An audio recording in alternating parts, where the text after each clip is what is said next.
நம்முடைய சப்ஸ்கிரைபர் ஒருத்தர் இந்த கமெண்ட் பண்ணியிருக்கிறாரு. அதாவது என்ன சொல்லியிருந்தாருன்னா, நான் ஃபேஸ்புக்கில் ஒரு போஸ்ட் ஒன்று பார்த்துருந்தேன். அந்த போஸ்ட்டில் தான் எனக்கு இந்த கிரெடிட் ஸ்டாம்ப் அப்படின்ற ஒரு அப்ளிகேஷன் தெரிஞ்சது. அதுக்கப்புறமேட்டுக்கு தான் இந்த அப்ளிகேஷன்லாம் 7 days அப்ளிகேஷன் அப்படின்றது எனக்கு தெரிய வந்தது.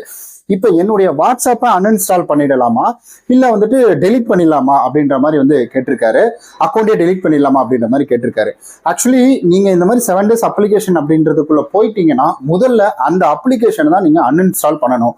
அடுத்தது தான் நீங்கள் வாட்ஸ்அப்பில் இருக்கக்கூடிய ப்ரொஃபைல் பிக்சரை லாக் மட்டும் பண்ணாலே போதும். இப்போ இருக்கிற updating WhatsApp profile picture lock பண்ணுறது, லாஸ்ட் சீன் லாக் பண்ணுறது, இந்த மாதிரி சில விஷயங்கள் பண்ணாலே போதுமான ஒன்று தான்.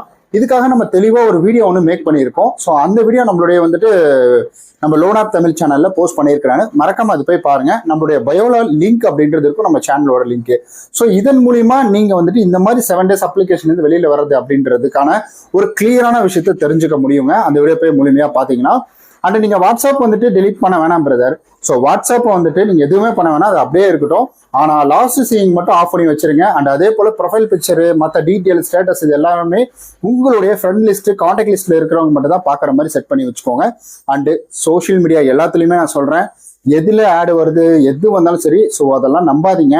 அதுவும் குறிப்பா நம்மளுடைய டீட்டெயில் எல்லாம் கொடுக்கக்கூடிய அப்ளிகேஷன் எதுவா இருந்தாலும் சரி, கேமரா ஆக்சஸ், நம்மளோட கேலரி ஆக்சஸ், இந்த மாதிரி எதுவா இருந்தாலும் சரி, தயவு செஞ்சு பிலீவ் பண்ணாதீங்க அந்த மாதிரி எல்லாம்.